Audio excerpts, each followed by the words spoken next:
إن الحمد لله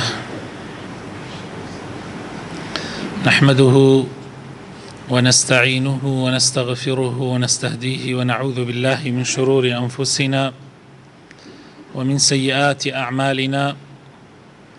من يهده الله فلا مضل له ومن يضلل فلا هادي له، وأشهد أن لا إله إلا الله وحده لا شريك له، وأشهد أن محمدًا عبده ورسوله. يا أيها الذين آمنوا اتقوا الله حق تقاته ولا تموتن إلا وأنتم مسلمون. أما بعد، فإن أصدق الكلام كتاب الله، وخير الهدي هدي محمد صلى الله عليه وسلم، وشر الأمور محدثاتها، وكل محدثة بدعة، وكل بدعة ضلالة، وكل ضلالة في النار. برایانی بەڕێز و خۆشەویست، خوشکانی بەڕێز، داواکارم لە پەروەردگاری مەزن بۆ خاتر ناوە جوانەکانی خۆی، بۆ خاتر ئیسمی عەظەمی خۆی شیفای نەخۆشەکانمان بدە، بە تایبەت ئەوانەی کە داوای دوعای خێریان لێ کردوین. خوای تەعالی ڕەحم بە مردوەکانمان بکە. یا ڕەبی خوایە بە خاتر ناوە جوانەکانی خۆت بمان پارێزی لە هەموو دەرد و بەڵایەک، ڕزق و ڕۆزیمان بەرفراوان بکەی، ماڵ و مناڵمان ساڵح بکەی. بەڕێزان، لە چوارینە فەرمایشتەکانی پێغەمبەری خۆشەویستمان صلی الله عليه وسلم ئەمڕۆ ئەچینە خزمەتی فرمودەیەکی تری پێغەمبەر صلی الله عليه وسلم کە سەحابەی بەڕێز طارقی کوڕی شیهاب خوای لێ ڕازی بێ ئەیگەڕێتەوە کەوا رسول الله صلى الله عليه وسلم فرمووی: الجمعة حق واجب على كل مسلم إلا أربعة: عبد مملوك، أو امرأة، أو صبي، أو مريض.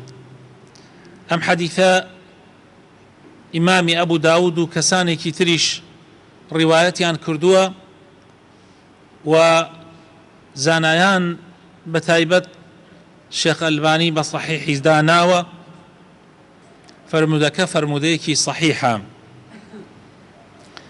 واتە پێغەمبەری خۆشەویستمان ئەفەرمێ نوێژی جومعە واجبە، حەقە، پێویستە لەسەر هەموو مسلمانێ.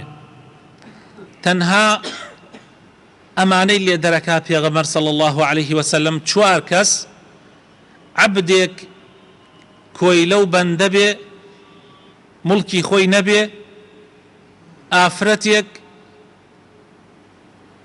مناڵێک، نەخۆشێک. پێغەمبەر صلی الله عليه وسلم ئەم چوارەی لێ دەرەکا: عەبد، ئافرەت، مناڵ، نەخۆش.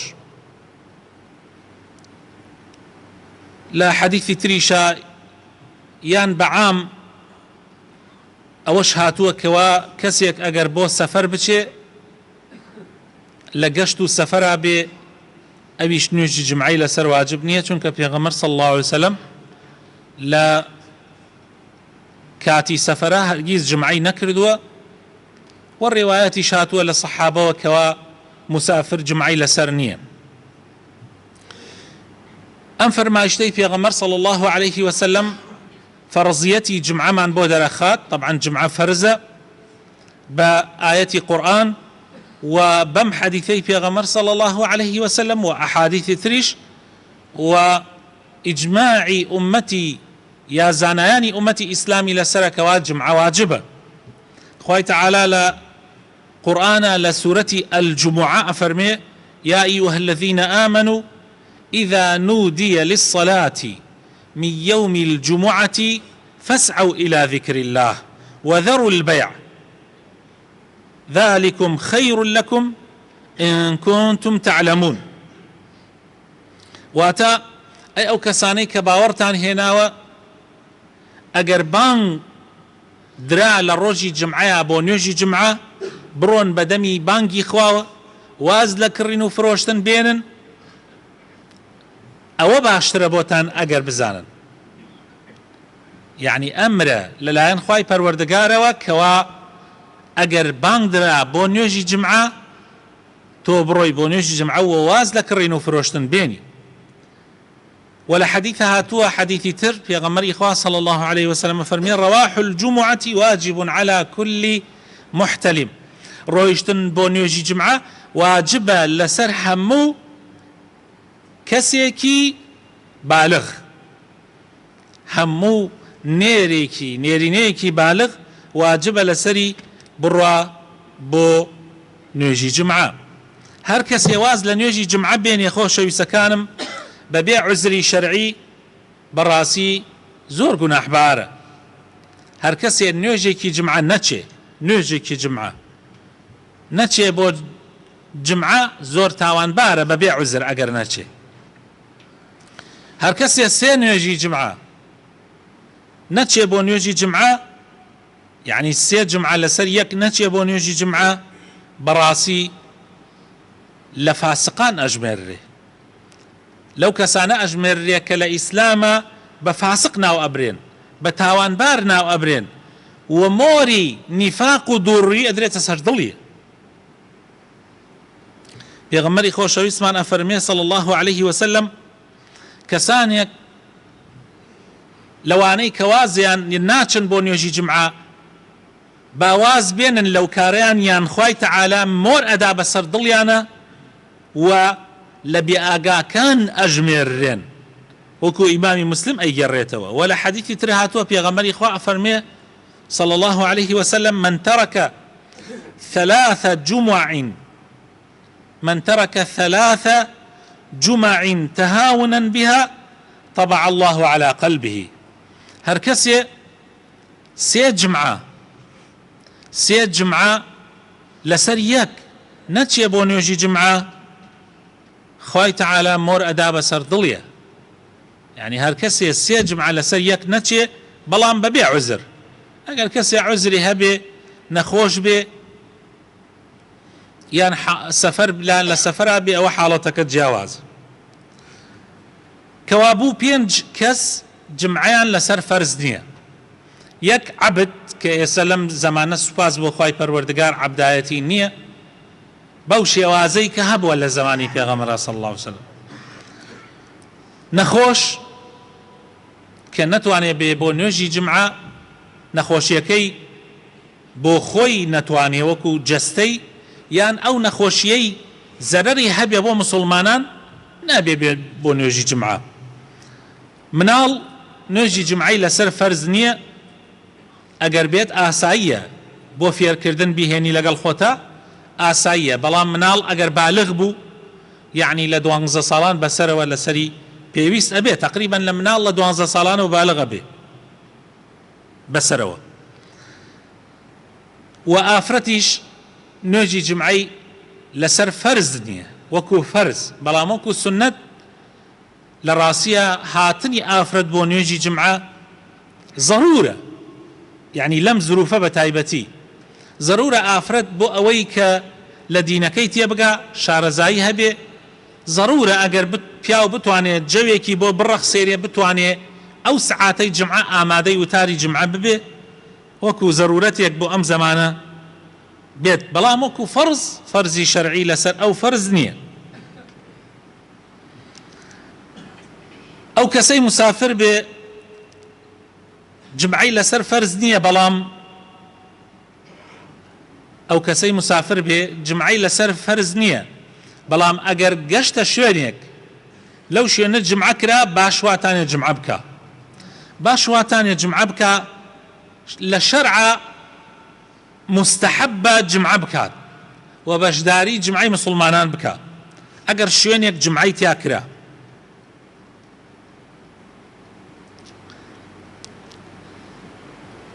هەر کەسێ ئەگەر عوزری هەبوو نەهات بۆ نوێژی جمعە، بۆ نمونە عەبد، ئافرەت، نەخۆش، مسافر، مناڵ با بڵێن مناڵی پێش بالغ بوون، ئەمانە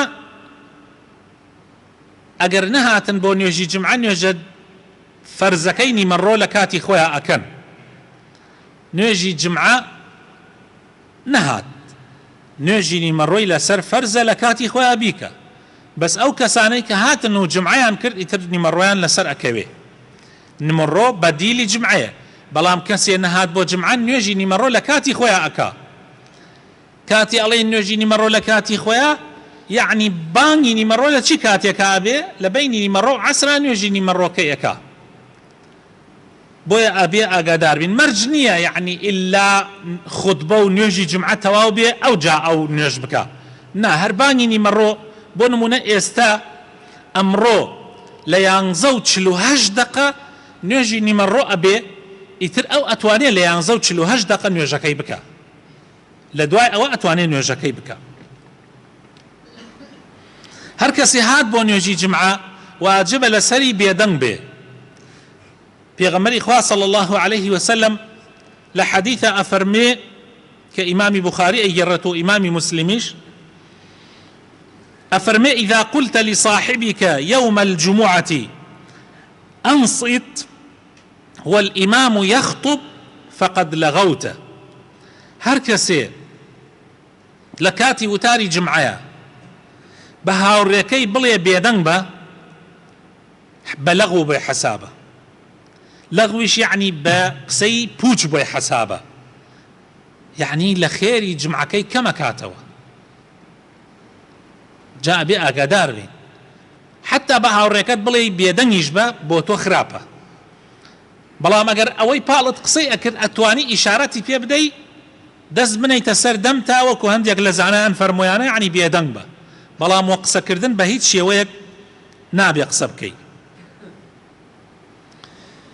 یاریکردن بە جلوبەرگت، بە تەزبیح، بە بەرد، بە خۆڵ، بە فەرشی مزگەوت، بە پەنجەکانی دەست، بە سیواک، بە سەعاتی دەست، ئەمانە هەر هەمووی دروست نییە لە نوێژی جمعەیە، لە خوتبەی جمعەیە ئەمانە بکەی، هەمووی مەشغوڵ تەکاو دروست نییە. پێغەمبەری خوا صلی الله علیه وسلم فەرمێ هەر کەسێ دەست نوێژێکی ڕێک و پێک بگرێ لە ماڵ پاشان بێ بۆ نوێژی جمعە، گوێ بگرێ لە وتاری جمعە و بێدەنگ ببێ، یعنی ئینسات بکە. ئینسات تەنها بێدەنگی نییە، یعنی لە حرەکە ببڕێ، مەگەر حرەکەیە پێویست بێ، کابرا خەویتی ئەتوانێت بڕوا دەست نوێژ دووبارە کاتەوە، یا ئەتوانێت جێگاکەی بگۆڕێ لە حاڵەتێکی ئاوا. ئەگینا ئەبێ بێدەنگ بێ، ئەوە هەر کەسێ ئەمە بکە. پێغەمبەری خوا ئەفەرمێ صلی الله علیه وسلم خوای تەعالا لە گوناحەکانی خۆش ئەبێ، لە گوناحی ئەو لە بینی ئەو جمعە و لە جمعەی داهاتوو 7 ڕۆژەکە و 3 ڕۆژی تریش زیادە خوای تەعالا لە گوناحەکانی خۆشە بێ، یعنی گوناحی 10 ڕۆژ خوای تەعالا ئەبورێ بەهۆی ئەوەوە کە تۆ بە جوانی دەست نوێژت گرتووە، بە جوانی هاتووی بۆ نوێژی جمعە، دانشتووی گوێت گرتووە، حرەکاتی ئەیلا ئەولات نەکردووە، بێدەنگ بووی، ئەگەر ئەمانە جێبەجێ بکەی خوای تەعالا لە گوناحەکانی 10 ڕۆژت خۆشە بێ. ئەگەر کەسێک هات بۆ نوێژی جمعە و نوێژی جمعە یعنی تاخیر بوو بەهۆی شتێکەوە، گەیشتە ڕکاتی دووهەمە، نوێژی جمعەکەی بۆ حەساوە، یعنی 1 ڕکات بگاتە جمعە لەگەڵ جەماعەتی مسلمانان، دوای ئەوە هەڵەسێ 1 ڕکات دەکات و نوێژی جمعەی بۆ حەساوە.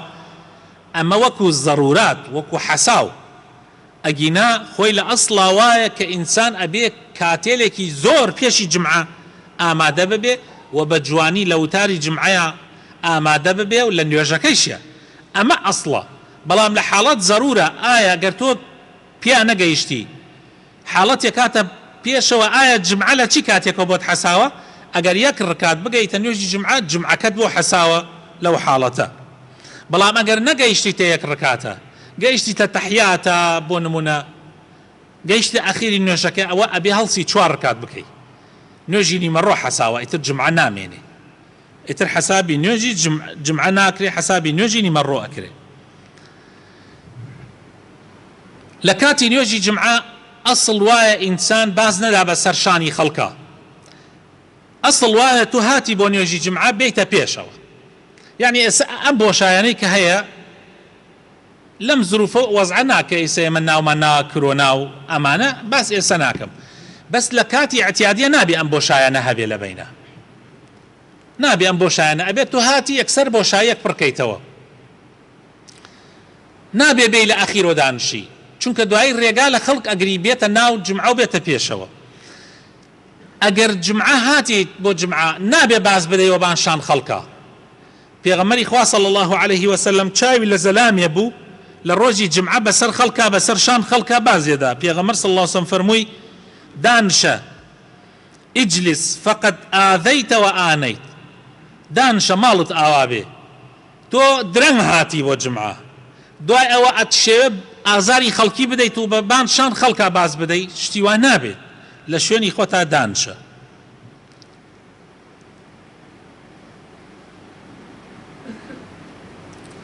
نوێژی جمعە سنەتی نییە لە پێشە، یعنی ئەگەر بانگی جمعە بدا، یعنی بانگی جمعەیدا ئیتر پێویست ناکات و هەڵسی نوێژی سنەتی جمعە بکەی. ئەمە لە سنەتی صحیحی پێغەمبەرە هاتووە صلی الله عليه وسلم.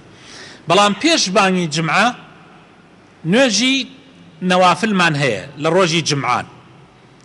پێغەمبەری خۆشەویستمان ئەفەرمێ صلی الله عليه وسلم هەر کەسێک هات بۆ نوێژی جمعە لە ماڵ بە جوانی غوسلی کرد، دوای ئەوە بە جوانی خۆی پاک کردەوە، جلوبەرگێکی پاک و جوانی کردەبەر، ڕۆنی دا لەسەر و ڕیشی، بۆنی خۆشی لە خۆی دا، ئەم جا هات بۆ نوێژی جمعە بازی نەدا بەسەر خەڵکە، بینی دوو کەسی نەکرد، دوو کەس برادرن لە پاڵێکا دانشتن بە زۆر بینیان بکا بڕاتە بینیان و دانشێ.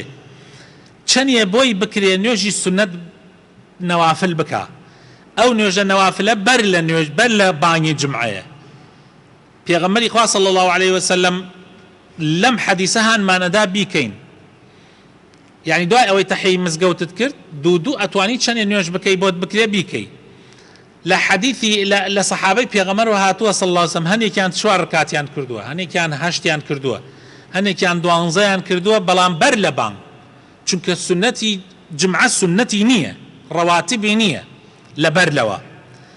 بەڵام لە دوای نوێژی جا پێغەمبەر صلی الله عليه وسلم لەو حەدیثە کە باسمان کرد لە ئەخیرە ئەفەرمێ خوای تەعالی لە گوناحی ئەو کەسە خۆشە بێت، چەندێ خوای گەورە بۆتی کرد تۆ هەوڵ بدە بەر لە بانگی جمعە تۆزێ زوو بێ نوێژ بکە، کە بانگی دا ئیتر دانشە و سنەت نییە.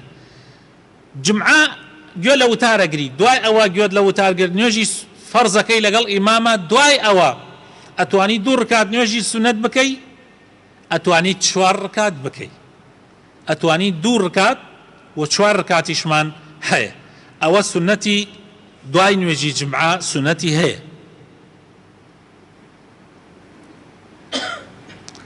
خۆشۆردن لە ڕۆژی جمعە خۆشەویستەکانم سنەتە لە لای ئیمامی شافعی، بەڵام لە لای ئیمامی ئەحمەد واجبە، یعنی ئەمری پێکراوە. ئیمامی شافعیش ناڵێ سنەتێکی اعتیادیە، ئەڵێ سنەتێکی مؤەکەدە، یعنی ئەمر پێکراوە، و ئەوەیشی کە بڵێ واجبە ئەوەیان صحیحترە.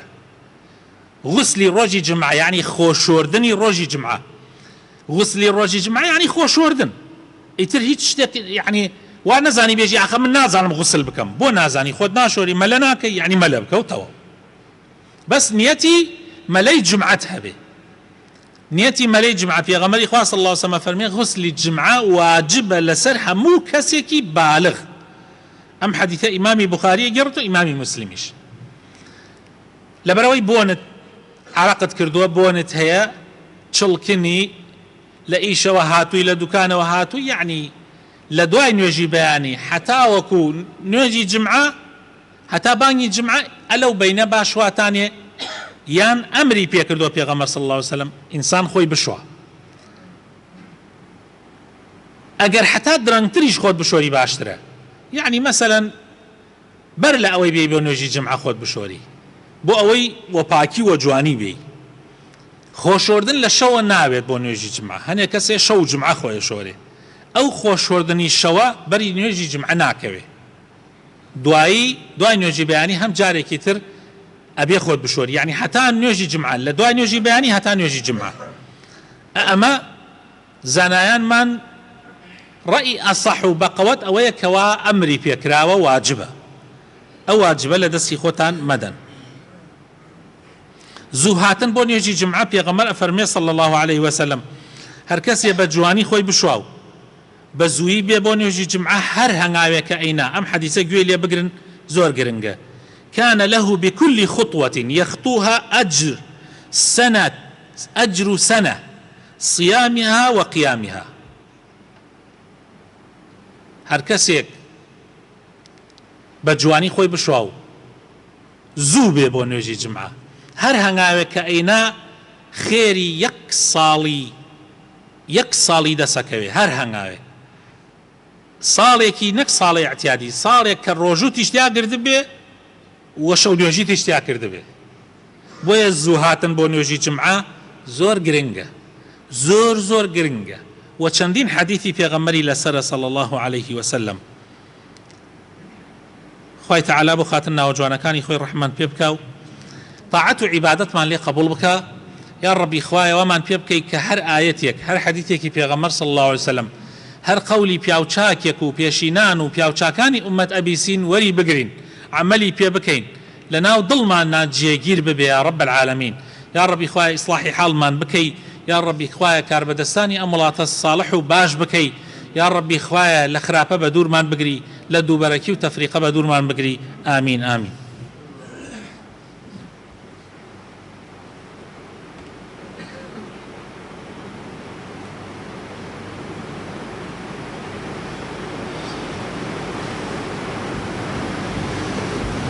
آمين آمين. الحمد لله رب العالمين والصلاة والسلام على سيدنا محمد وعلى آله وصحابته أجمعين.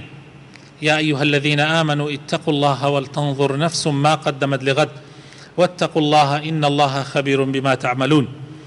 خوشوی سەکانم هەندێک لە سونەتەکانی جمعە جلوبەرگ لەبەرکردن جلوبەرگێکی جوان پێغەمبەر صلی الله علیه وسلم فەرمێ هەر یەکێک لە ئێوە با جلوبەرگێکی جوان بکڕێ تایبەتی کا بۆ جمعەکان تایبەتی کا بۆ جمعەکان یعنی ئینسان جلوبەرگێکی هەبێ مەرج نییە تۆ هەر یەکێوە پێ ئیمکانیاتی خۆی جلوبەرگێکی پاکی هەبێ تایبەتی کا بۆ ڕۆژانی جمعە بۆن لە خۆدان طبعا بۆنێ خەڵکی ئیزعاج نەکە هەنێ بۆنی ئەم زەمانە پەیا بووە بەڕاستی سەری ئینسان ئێشێنێ هەموو کەسێ تەحەمولی ناکە بۆنێک بە شێوازێک بێت کە خەڵکی ئیزعاج نەکە ڕۆنی تایبەت بە ڕیش و سەر سونەتە ئینسان لە خۆی بدە ڕۆنێک کە تایبەت ڕۆنێک هەیە تایبەتە بۆ قژ و بۆ ڕیش ئینسان بیدا لەسەر و ڕیش سنەتی پێغەمبەرە صلی الله عليه وسلم سڵاواتدانی زۆر لەسەر پێغەمبەری خوا صلی الله عليه وسلم پێغەمبەری خوا فەرمێ لە ڕۆژانی جمعە زۆر سەڵاواتم لەسەر بدەن ئینسان شەو ڕۆژی جمعە هەوڵ بدا تایبەتی کات بە زکری سەڵاوات لەسەر پێغەمبەر صلی الله عليه وسلم خوێندنی سورەتی کەهف وەکو لە حەدیثە هاتووە حەدیثەکە شێخ ئەلبانی ئەفەرمێ صحیحە پێغەمبەری خوا صلی الله عليه وسلم هانمانەدا ئەفەرمێ هەر کەسێ سورەتی کەهف بخوێنێ لە ڕۆژی جمعەیە ئەبێ بە نورێک بۆی لە ئاسمانە بڵاو ئەبێتەوە هەر لە ژێر پێوە حتا هەڵهەڵەی ئاسمان لە ڕۆژی قیامەتیشا سەرپردی سیراتی بۆ ڕووناک ئەکاتەوە وەخوای تەعالا ئەیکاتە کەفارەتی گوناحەکانی نێوانی ئەم جمعەت و جمعەکەی دوای ئەوە ئەگەر هاتی بۆ نوێژی جمعە دامەنشە با خوتبەی جمعەیش بێ یەکسەر دامەنشە دوو ڕکات نوێژ بکە بەڵام ئەگەر جمعە بوو خوتبەی جمعە بوو تۆزێ خێرابی کە تۆزێ خێرابی کە نابێ یەکسەر دانشی ئەبێ ئەو دوو ڕکاتە بکەی زۆر دوعاکردن لە شەو ڕۆژی جمعەیە و بە تایبەت لە سەعاتی کۆتایی ڕۆژی جمعە لە سەعاتی کۆتایی ڕۆژی جمعە یعنی ڕۆژی جمعە بەر لە مەغریبەکەی سەعاتێ پێشەوە کاتی وەرگرتنی دوعایە پێغەمبەر صلی الله عليه وسلم فەرمێ لە جمعەیە لە ڕۆژی جمعەیە سەعاتێک هەیە کاتێک هەیە کە زۆرینەی عولەما ئەفەرمن ئاخر سەعاتە هەر کەسێ لەو کاتە دوعا بکە هەر کەسێ بپارێتەوە لە خوا ئیلا خوای تەعالا وەڵامی دوعاکەی داتەوە هەوڵ بدەن لە دەستی خۆتانی دەرمەکە داواکەرم ئینشاءالله ئەم نەسیحەت و وەسیەتانە ئیسفادەی هەبوو بێ بە جەنابتان و هەوڵ بدەن جێبەجێی بکەن لە ژیانی ڕۆژانەی خۆتانەیان لە شەو ڕۆژی جمعانە إن الله وملائكته يصلون على النبي